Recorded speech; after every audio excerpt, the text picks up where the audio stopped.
अस्सलामुअलैकुम dear students, मैं हूं मोहम्मद आतिफ़ याकूब और उम्मीद करता हूं कि आप सब बखैर व आफ़ियत होंगे। आप मुझसे पढ़ रहे हैं क्लास 10th की फ़िज़िक्स और क्लास 10th की फ़िज़िक्स में हम चैप्टर नंबर 13 यानी कि इलेक्ट्रोस्टैटिक्स पढ़ रहे हैं। अपनी प्रीवियस क्लास में हम ये सीख चुके हैं कि कूलम फ़ोर्स क्या होती है और कूलम फ़ोर्स किन किन अवामिल पर मुनहसर होती है।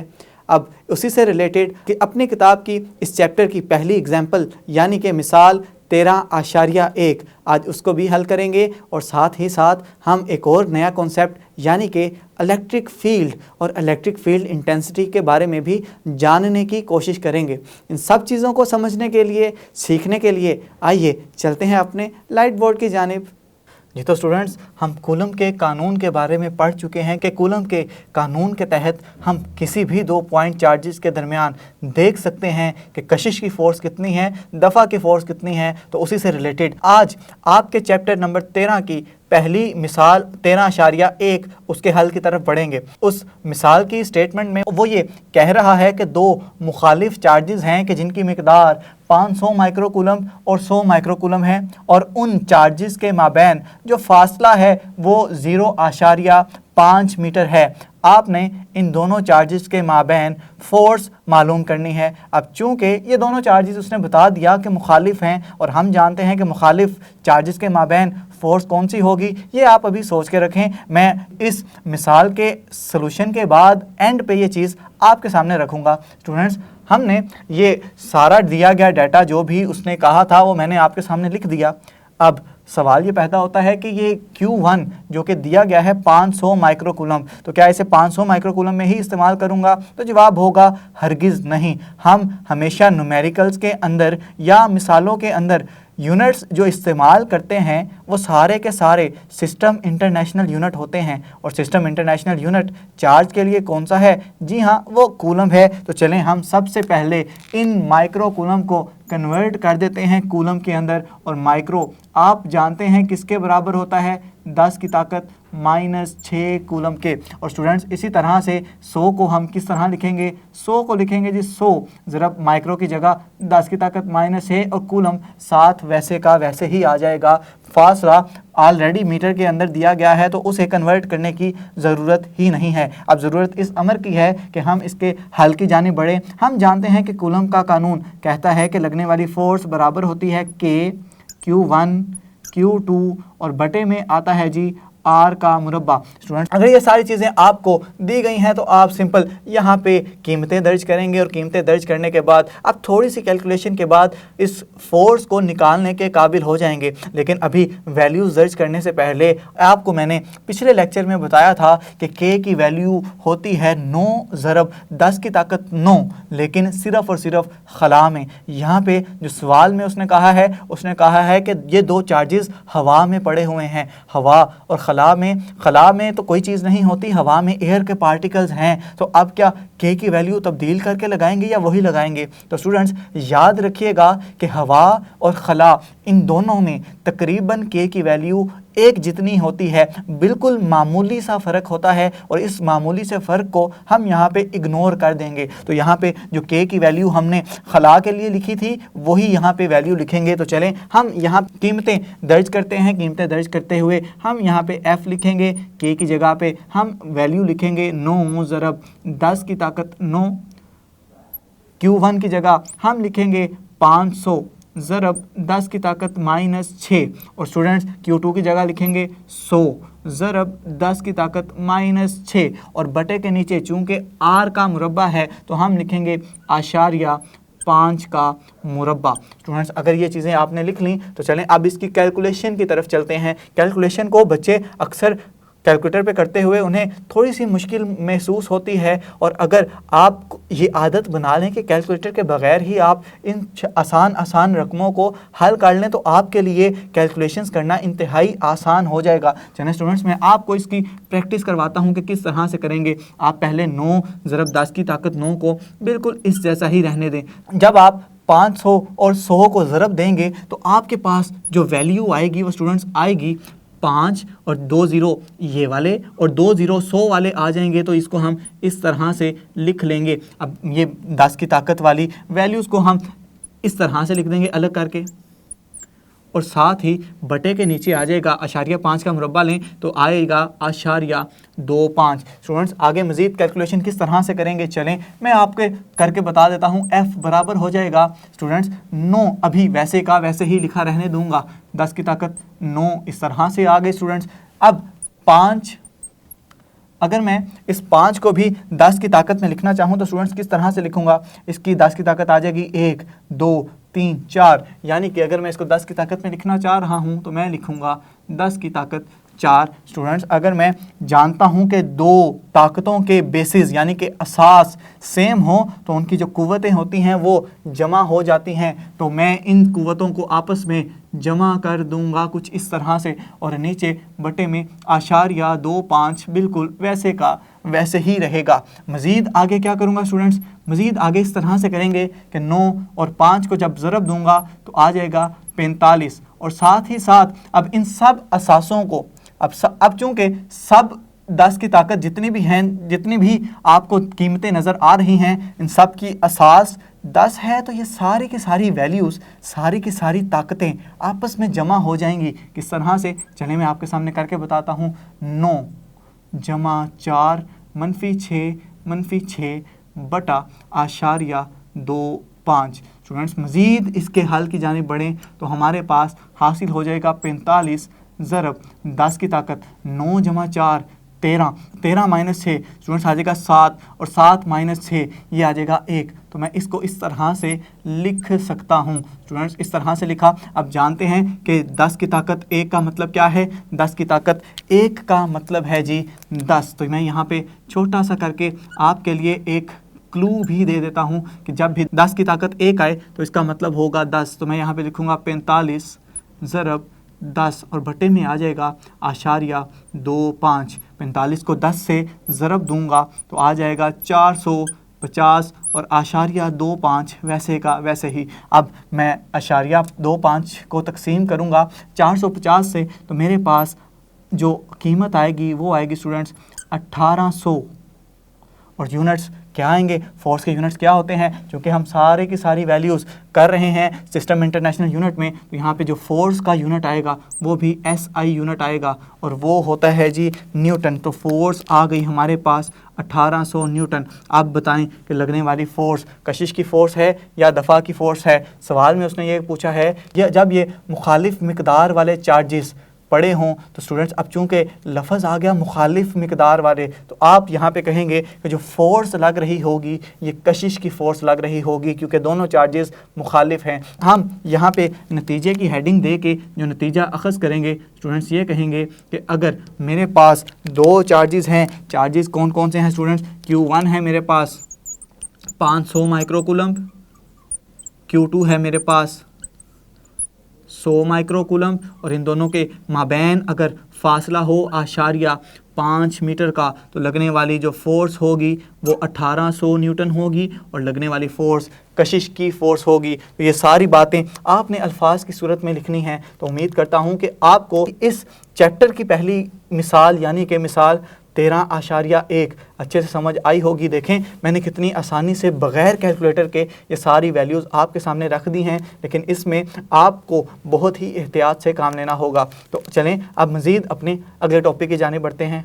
जी तो स्टूडेंट्स अब हम चार्जेस के मुतल्लिक एक और कॉन्सेप्ट को सीखने की तरफ बढ़ रहे हैं। उन चार्जेस के जो नए कॉन्सेप्ट को हमने नाम दिया है वो नाम है इलेक्ट्रिक फील्ड और electric field intensity. Students electric field क्या है, इलेक्ट्रिक फील्ड इंटेंसिटी क्या है, इसको समझने के लिए हम कूलम के कानून का एक दफ़ा से फिर सहारा लेंगे। कूलम का कानून ये कहता है कि अगर 2 पॉइंट चार्जेस किसी जगह पे पड़े हुए हैं तो या तो वो कशिश की फ़ोर्स लगाएंगे एक दूसरे पे या दफ़ा की फ़ोर्स लगाएंगे। ये कशिश या दफ़ा की फ़ोर्स हम देख चुके हैं दो चीज़ों पे मुनहसर होती है, एक तो चार्जेस की मैग्नीट्यूड पे कि चार्जेस की मिकदारें क्या क्या हैं, साथ ही साथ जो दूसरी चीज़ है वो है चार्जेस के माबैन का फासला। अगर तो चार्जेस के माबैन फासला ज़्यादा है तो लगने वाली फ़ोर्स कम होगी, और अगर चार्जेस के माबैन फासला कम है तो लगने वाली कशिश या दफ़ा की फोर्स ज़्यादा होगी। स्टूडेंट्स चलें इस बात को इस तरीके से समझ लेते हैं कि फ़र्ज़ करें मेरे पास एक पॉइंट चार्ज पड़ा हुआ है इस जगह पे, जिसको मैंने Q का नाम दे दिया। और स्टूडेंट्स अब की बार मैं जो चार्ज इसकी विसिनिटी में लेके आऊँगा, इसके एरिया में लेके आऊँगा, उसको मैं Q नोट का नाम दूंगा। ये Q नोट स्टूडेंट्स, इसको हम नाम देंगे टेस्ट चार्ज का। ये टेस्ट चार्ज का नाम हम इसे क्यों दे रहे हैं? हम इसे टेस्ट चार्ज का नाम इसलिए दे रहे हैं क्योंकि ये टेस्ट चार्ज इस चार्ज की फोर्स को टेस्ट करने के लिए इस्तेमाल किया जा रहा है। और अमूमी तौर पे ये जो टेस्ट चार्ज लिया जाएगा स्टूडेंट्स, ये हमेशा पॉजिटिव लिया जाता है। आपकी किताब में जितनी भी ये डिस्कशन की गई है टेस्ट चार्ज की, ये सारी की सारी पॉजिटिव चार्ज के हवाले से की गई है। स्टूडेंट्स अब ये टेस्ट चार्ज बहुत छोटा सा होता है। छोटा होने से मुराद ये नहीं है कि इसका साइज़ छोटा है या इसका डायमीटर छोटा है। छोटा होने से मुराद, इसको इस सेंस में समझें कि छोटा होने से मुराद ये है कि इसका असर दूसरे चार्जेस पे कम होगा, क्योंकि ये तो सिर्फ दूसरे चार्जेस का असर मालूम करने के लिए इस्तेमाल किया जाता है, तो इसका असर कम होना चाहिए। अगर इसका असर भी ज़्यादा होगा तो इसका असर दूसरे चार्जेस पे इफ़ेक्ट करेगा, असरअंदाज होगा, जिसकी वजह से दूसरे चार्जेस का असर मालूम करने में हमें थोड़ी सी मुश्किल होगी। अच्छा स्टूडेंट्स चलें, ये चीज़ें सारी हमने समझ ली। अब मैं ये कह रहा हूँ कि इन दो चार्जेस के माबैन जो फासला है वो फ़र्ज़ करें R है। स्टूडेंट्स हम ये जान चुके हैं कूलम के कानून के हवाले से कि कूलम का कानून हमें ये कहता है कि इन दो चार्जेस के माबैन लगने वाली फोर्स इन्वर्सली प्रोपोर्शनल होगी इन दोनों के माबैन डिस्टेंस यानी कि फासले के मुरब्बे के इन्वर्सली प्रोपोर्शनल होगी। स्टूडेंट्स अगर ऐसा है तो अगर मैं इस टेस्ट चार्ज को इस चार्ज से दूर ले जाता जाऊंगा तो क्या होगा? फोर्स की शिद्दत में कमी आना शुरू हो जाएगी। और जैसे जैसे मैं इसको दूर ले जाता जाऊंगा तो स्टूडेंट्स फ़र्ज़ करें ये किसी ऐसे मुकाम पे पहुंच गया, ये किसी ऐसे मुकाम पे पहुंच गया जहां पे इस चार्ज Q का असर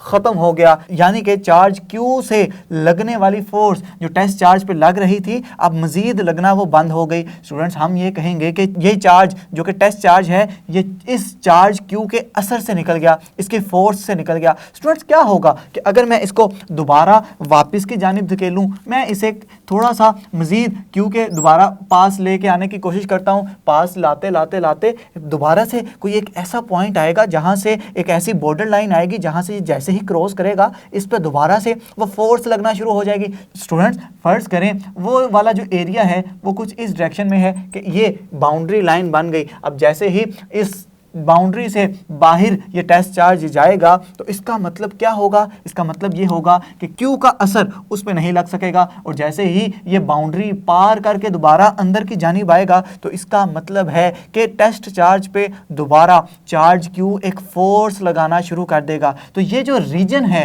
ये जो इलाका है कि जिसके अंदर इस चार्ज Q का असर कोई दूसरा चार्ज यानी कि टेस्ट चार्ज महसूस कर सके, स्टूडेंट्स इसको हम नाम देंगे इलेक्ट्रिक फील्ड का। फील्ड वैसे कहते हैं एरिया को। अक्सर आप जब क्रिकेट देखते हैं तो क्रिकेट में भी एक फील्ड बना दी जाती है जिसे हम बाउंड्री लाइन कहते हैं। अब वो फील्ड का क्या मतलब है? फील्ड का मतलब ये है कि जो क्रिकेट टीम के फील्डर हैं उनका असर सिर्फ इसी बाउंड्री के अंदर अंदर होगा। अगर फ़र्ज़ करें एक बैट्समैन जो है वो हिट करता है और हिट करते हुए जो फील्डर है वो बाउंड्री से बाहर जाके कैच पकड़ ले तो इसका मतलब है कि फील्डर का असर तो वहाँ पर नहीं माना जाएगा। अगर वहाँ पर फील्डर का असर माना जा रहा होता तो जो बाउंड्री से बाहर जाके उसने कैच लिया है वो 6 होने के बजाय वो आउट होता। लेकिन अगर बाउंड्री से बाहर जाके उसने वो कैच लिया है तो इसका मतलब है अब वो आउट नहीं 6 हो गया। किस वजह से? कि बाउंड्री के बाहर उस फील्डर का असर नहीं है। बिल्कुल स्टूडेंट्स इसी तरह से यहाँ पे भी इस बाउंड्री से बाहर इस Q का असर नहीं होगा, इस बाउंड्री के अंदर अंदर ही इस Q का असर होगा। तो चलें, जब इलेक्ट्रिक फील्ड की आपको समझ आ गई है कि ये वो इलाका होगा जहाँ तक एक चार्ज दूसरे चार्ज पे फोर्स लगा सकता है, तो चलें अब इसकी तारीफ भी लिख देते हैं कि अगर तारीफ आपसे पूछ ली जाए तो आपको तारीफ बताने में मुश्किल ना हो। स्टूडेंट्स चलें इसकी तारीफ कुछ इस तरह से करेंगे। किसी चार्ज के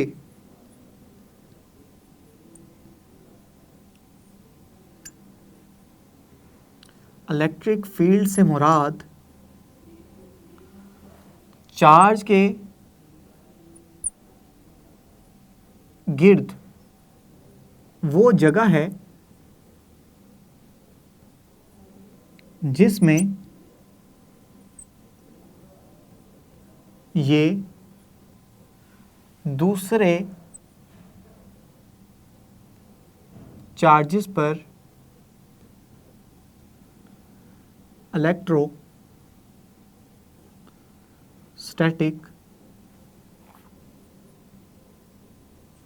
फोर्स लगाता है।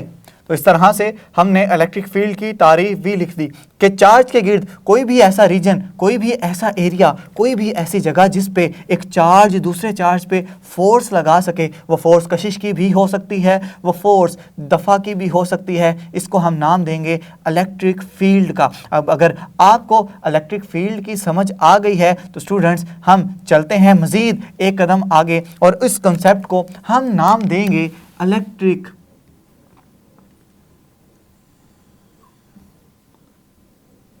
फील्ड इंटेंसिटी का। स्टूडेंट्स इंटेंसिटी आप एक और जगह पे भी पढ़ के आए हैं। कहाँ पे पढ़ा? हमने चैप्टर नंबर 11 में साउंड इंटेंसिटी पढ़ी। साउंड इंटेंसिटी में हमने कहा था इंटेंसिटी का मतलब है शिद्दत। यहाँ पे इलेक्ट्रिक फील्ड इंटेंसिटी का क्या मतलब है? इलेक्ट्रिक फील्ड इंटेंसिटी का मतलब है कि यहाँ पे लगने वाली इलेक्ट्रिक फोर्स कितनी ज़्यादा होगी या कितनी कम होगी। तो चलें चीज़ें समझने से पहले हम इलेक्ट्रिक फील्ड इंटेंसिटी की तारीफ लिख लेते हैं। हम कहेंगे कि किसी भी मुकाम पर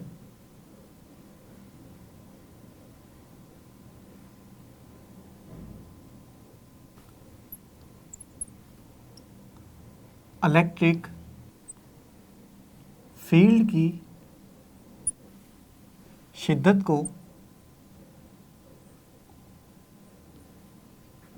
इलेक्ट्रिक फील्ड इंटेंसिटी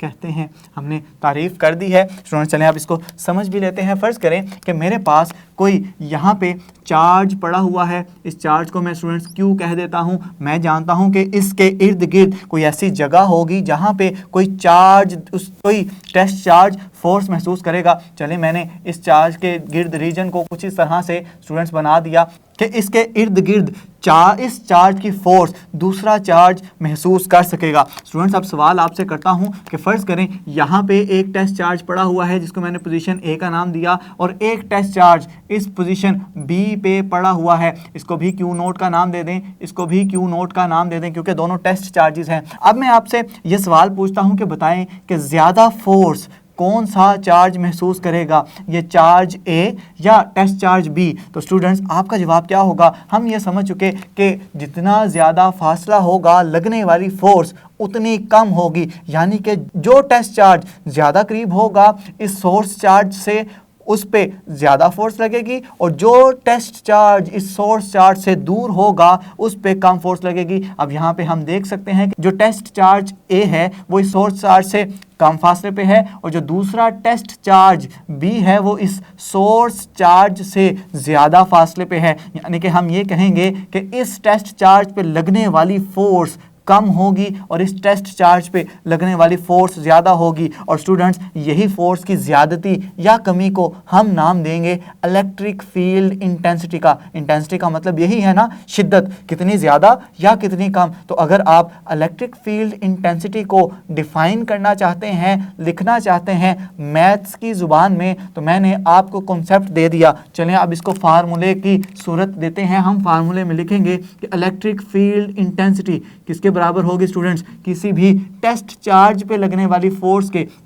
तो हम इसको लिखेंगे F बटा Q। अब Q यहाँ पे कौन है? टेस्ट चार्ज है, तो इस वजह से मैं छोटा सा Q नोट भी इसकी जगह लिख रहा हूँ। स्टूडेंट्स अगर आप इस फार्मूले को मज़ीद एक मॉडिफाइड फॉर्म देना चाह रहे हैं तो हम जानते हैं ये फोर्स है इलेक्ट्रोस्टैटिक फोर्स, और इलेक्ट्रोस्टैटिक फोर्स का हम एक फार्मूला पढ़ के आ चुके हुए हैं। क्या जी? के Q1 Q2 divided by R का मुरब्बा और Q नोट साथ वैसे का वैसे ही लिख रहा हूँ। स्टूडेंट्स Q1 Q2 मैंने इस वजह से नहीं लिखा क्योंकि यहाँ पे चार्जेस Q1 Q2 नहीं है, एक चार्ज Q है, दूसरा चार्ज Q नोट यानी कि टेस्ट चार्ज है। तो यहाँ पे अगर आपसे पूछ लिया जाए इलेक्ट्रिक फील्ड का फार्मूला क्या बनेगा, तो आप जानते हैं Q नोट से कैंसिल हो जाएगा, तो इलेक्ट्रिक फील्ड इंटेंसिटी का एक फार्मूला बन जाएगा KQ divided by R square. ये फार्मूला भी आप याद रखिएगा कि इलेक्ट्रिक फील्ड इंटेंसिटी का एक फार्मूला ये है और एक फार्मूला ये मैंने आपके सामने लिख दिया F/Q नोट। हम जितनी भी डिस्कशन है इस चैप्टर के अंदर वो सिर्फ और सिर्फ इस फार्मूले के थ्रू करेंगे। ये फार्मूला आपको मैंने एडिशनली बता दिया कि किस तरह से इस फार्मूले से निकल सकता है। अब students electric field intensity, force लग रही है किसी भी चार्ज पे, इसका मतलब है चूंकि फोर्स एक मेजरेबल क्वांटिटी है, एक फिजिकल मिकदार है, एक तबई मिकदार है, तो चूंकि फोर्स लग रही है किसी भी चार्ज पे तो उस सूरत में जो इलेक्ट्रिक फील्ड इंटेंसिटी है वो भी एक फिजिकल मिकदार होगी, एक तबई मिकदार होगी। तो अगर किसी मुकाम पर चार्जेस की ख़ास तरकीब के लिए इलेक्ट्रिक फील्ड E अगर हमें मालूम हो तो उस मुकाम पर चार्ज Q पर अमल करने वाली फोर्स जिसे F से लिखा जाता है उसको दर्ज झैल फार्मूले से मालूम किया जा सकता है और वह फार्मूला बनेगा F बराबर है QE के, जहाँ पे F जाहिर कर रहा है फोर्स को, Q जाहिर कर रहा है चार्ज को और E जाहिर कर रहा है इलेक्ट्रिक फील्ड को। चलें, अगर एक तबई मिकदार है तो तबई मिकदार के लिए हम ये चीज़ें लिखते हैं कि उसकी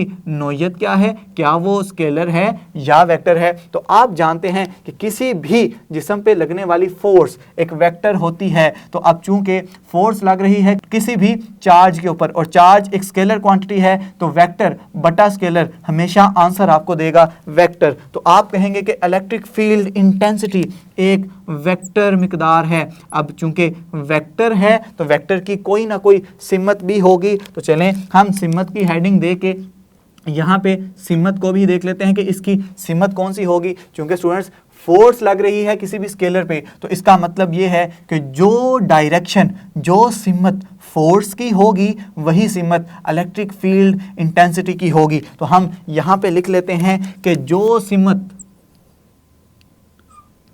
फोर्स की होगी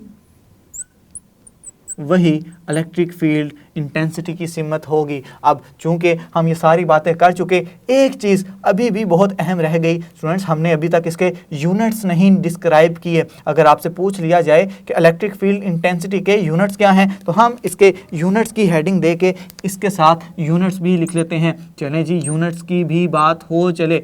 हम जानते हैं कि जितने भी यूनिट हम निकालते हैं वो फार्मूले से निकालते हैं। तो अगर फार्मूले से निकालते हैं तो सबसे पहले हमें इसका फार्मूला लिखना पड़ेगा F/Q। चूँकि स्टूडेंट्स अब मैं यहाँ पे ये बात कह चुका हूँ कि ये एक वेक्टर क्वांटिटी है और वेक्टर क्वांटिटी के लिए हम एक एरो हेड ऊपर डाल देते हैं। ये आप 9th क्लास में सीख के आए हुए हैं कि अगर कोई भी वेक्टर हो और उसको शो करवाना हो तो उसके सिंबल के ऊपर एक एरो हेड तीर का निशान डाल देते हैं। स्टूडेंट्स यूनिट्स की बात हो रही है तो यूनिट्स में हम जानते हैं कि फोर्स का यूनिट क्या है, न्यूटन।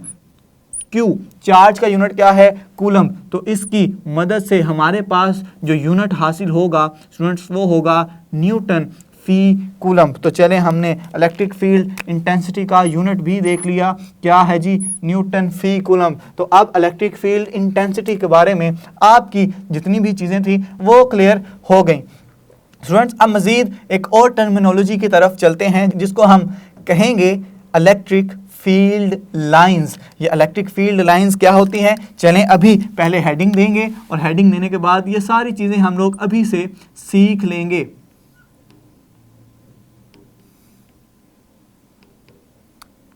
मैंने हेडिंग आपके सामने दे दी इलेक्ट्रिक फील्ड लाइंस की। यहाँ पे मैं कह रहा हूँ कि जब भी कोई टेस्ट चार्ज इसके ऊपर आएगा तो ये एक फोर्स लगाएगा और जो डायरेक्शन फोर्स की होगी वही डायरेक्शन किसकी होगी स्टूडेंट्स, इलेक्ट्रिक फील्ड इंटेंसिटी की। और अगर मैं इलेक्ट्रिक फील्ड इंटेंसिटी की डायरेक्शन शो करवाना चाहता हूं तो उसके लिए मुझे जिन लाइंस का सहारा लेना पड़ेगा उनको हम नाम देते हैं इलेक्ट्रिक फील्ड लाइंस का। तो सबसे पहले हम इसकी तारीफ लिख लेते हैं, उसके बाद मैं आपको बना के दिखाता हूं कि किस तरह से electric field lines positive charge के लिए लेंगे, नेगेटिव चार्ज के लिए किस तरह से लेंगे।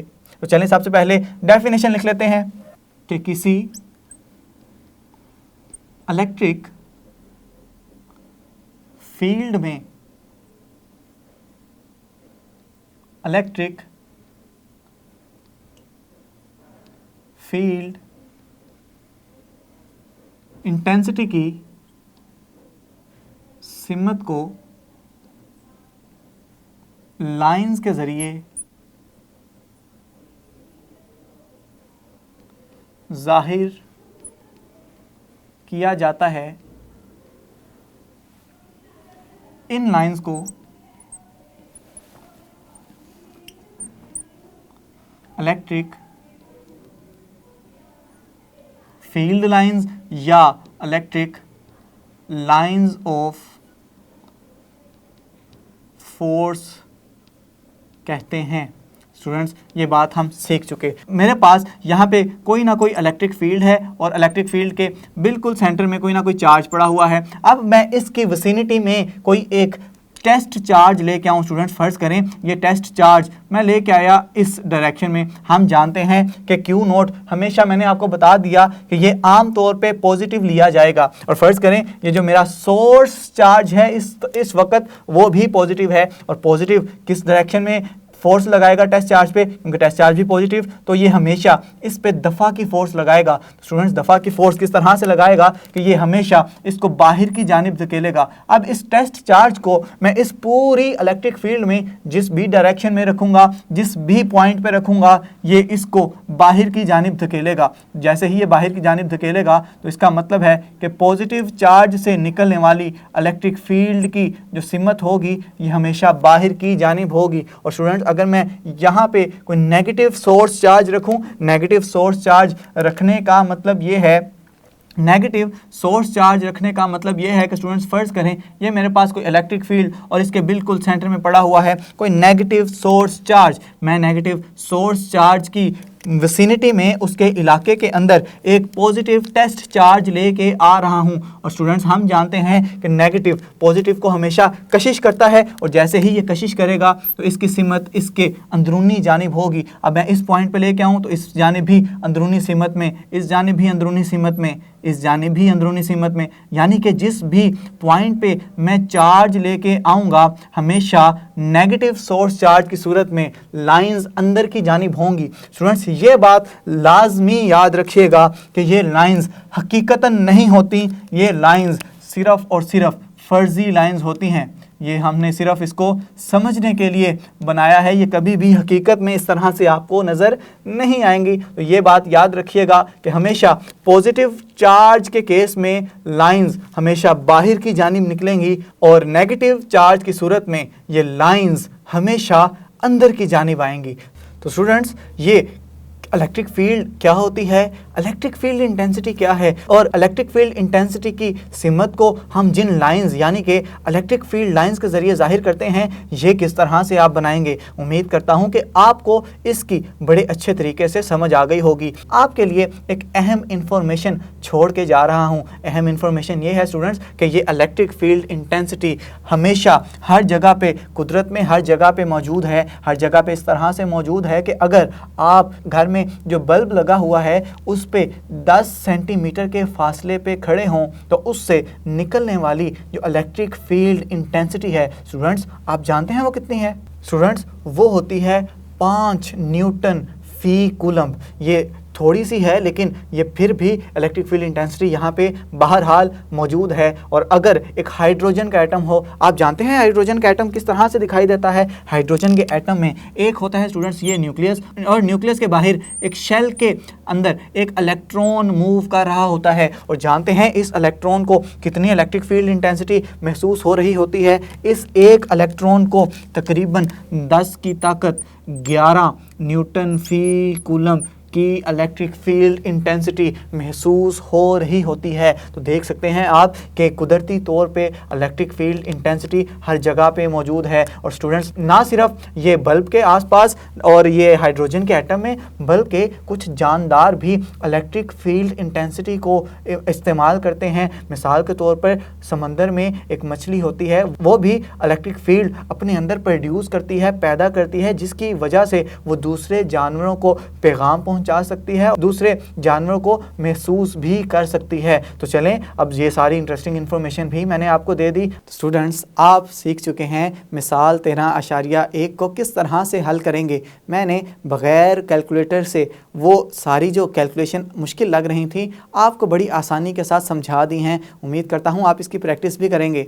हमने मज़ीद इलेक्ट्रिक फील्ड के बारे में भी जान लिया, इलेक्ट्रिक फील्ड इंटेंसिटी को भी सीख लिया, और साथ ही साथ ये भी देख लिया कि इलेक्ट्रिक फील्ड इंटेंसिटी की समत को ज़ाहिर करने के लिए जो लाइंस इस्तेमाल की जाती हैं उनको इलेक्ट्रिक फील्ड लाइंस कहते हैं। पॉजिटिव के केस में ये हमेशा बाहर की जानिब निकलेंगी और नेगेटिव के केस में ये हमेशा अंदर की जानिब दाखिल होंगी। अपने इस कॉन्सेप्ट को मज़ीद आगे की जानिब बढ़ाएंगे आइंदा आने वाले लेक्चर में। तब तक के लिए अपना बहुत सा ख्याल रखें, अपने से ज़्यादा दूसरों का। खुश रहें, खुशियाँ बांटें। अल्लाह हाफिज़।